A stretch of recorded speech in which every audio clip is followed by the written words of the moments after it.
తెలంగాణ రాష్ట్రంలో మున్సిపల్ ఎన్నికల సందడి మొదలైంది. ఎన్నికల నిర్వహణకు ఎలక్షన్ కమిషన్ ఏర్పాట్లు వేగవంతం చేసింది. ఇప్పటికే పార్టీలు ఇండిపెండెంట్లకు కేటాయించే గుర్తులను ప్రకటించింది. ఓటర్ల జాబితాను రిలీజ్ చేసింది. ఈ క్రమంలో రాజకీయ పార్టీలు అలర్ట్ అయ్యాయి. రాష్ట్ర స్థాయిలో సన్నాహక సమావేశాలు నిర్వహిస్తున్నాయి. జిల్లాల నేతలతో మీటింగ్స్ నిర్వహిస్తూనే పరిశీలకులను నియమిస్తున్నాయి. అయితే పార్టీ గుర్తుపై జరిగే ఎన్నికలు కావడంతో ప్రధాన పార్టీలు పొత్తుకు వెళ్తాయా లేక ఒంటరిగా బరిలోకి దిగుతాయా అన్నది ఇప్పుడు హాట్ టాపిక్గా మారింది. గత అసెంబ్లీ ఎన్నికల్లో కాంగ్రెస్ సిపిఐ కలిసి పోటీ చేశాయి.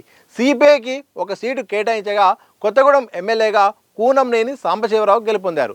అసెంబ్లీ ఎన్నికల నుండి ఇప్పటి వరకు వారి మధ్య పొత్తు కొనసాగుతుంది. అసెంబ్లీ అలాగే ఇతర ఎన్నికల్లోనూ సిపిఐ కాంగ్రెస్కు మద్దతుగా తెలుపుతూనే వస్తున్నది.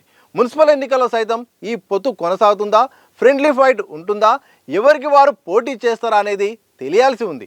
కొత్తగూడెం, పాల్వంచ రెండు మున్సిపాలిటీలను కలిపి కార్పొరేషన్గా ఏర్పాటు చేశారు. జిల్లా కేంద్రాన్ని కార్పొరేషన్గా మార్చాలనే ఉద్దేశంతో ఈ నిర్ణయం తీసుకున్నారు. చట్టబద్ధత కూడా వచ్చింది. అయితే సిట్టింగ్ ఎమ్మెల్యేగా ఈ కార్పొరేషన్ మేయర్ పదవిని తమకు కేటాయించాలని, అత్యధిక డివిజన్లు తమకే ఇవ్వాలని సిపిఐ డిమాండ్ చేస్తున్నది. రాష్ట్ర వ్యాప్తంగా కాంగ్రెస్కు సహకరిస్తున్నందున ఇక్కడైనా తమకు సహకరించాలని విన్నవిస్తున్నది. కానీ కాంగ్రెస్ నాయకులు మాత్రం ఎమ్మెల్యేగా సిపిఐ ఉన్నందున స్థానిక సంస్థలో కాంగ్రెస్కు అవకాశం కల్పిస్తే ఇక్కడి స్థానిక నాయకులకు గుర్తింపు దక్కుతుందని, రెండు పార్టీలు సఖ్యతతో పనిచేయొచ్చని చెబుతున్నారు. కార్పొరేషన్ అంశం రాష్ట్ర స్థాయిలో తేలాల్సి ఉంటుందని, పొత్త ఫ్రెండ్లీ కంటెస్టా, ఎవరికి వారు పోటీ చేయడం అనేది ఎన్నికల షెడ్యూల్ వస్తే కానీ స్పష్టత వచ్చేలా లేదు.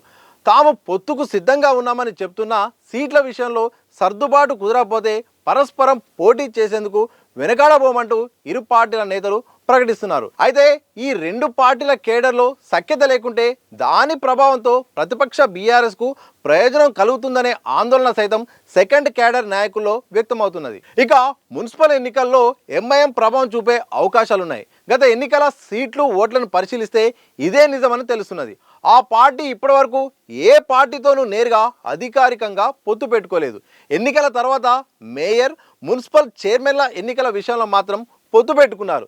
దీంతో ఈసారి ఒంటరిగా పోటీ చేస్తారనే చర్చ జరుగుతుంది.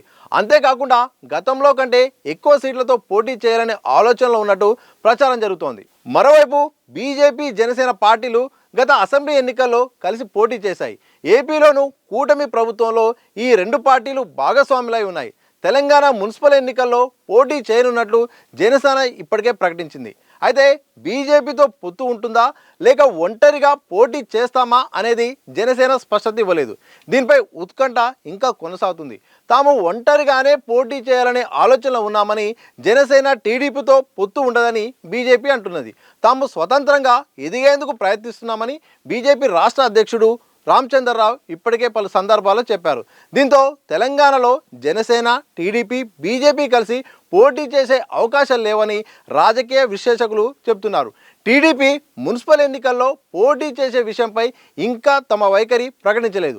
పండుగ తర్వాత స్పష్టత వచ్చే అవకాశం ఉందని చెప్తున్నారు. బీఆర్ఎస్ సైతం సింగిల్గానే ముందుకు వెళ్లేందుకు ఆసక్తి చూపుతున్నది. అసెంబ్లీ ఎన్నికల్లో ఒంటరిగా పోటీ చేసిన ఆ పార్టీ మున్సిపల్ ఎన్నికల్లోనూ ఒంటరిగానే పోటీ చేయనున్నట్లయితే తెలుస్తున్నది. ఇలాంటి కంటెంట్ మీకు నచ్చినట్టయితే దిశ టీవీని సబ్స్క్రైబ్ చేసుకోండి. అలాగే లేటెస్ట్ అప్డేట్ కోసం మాత్రం మా యొక్క వీడియోల విషయంలో మాత్రం ఏమైనా అభ్యంతరాలు ఉన్నా, సలహాలు, సూచనలు ఉన్నా కామెంట్ బాక్స్లో మీ యొక్క ఒపీనియన్ చెప్పే ప్రయత్నం చేయండి.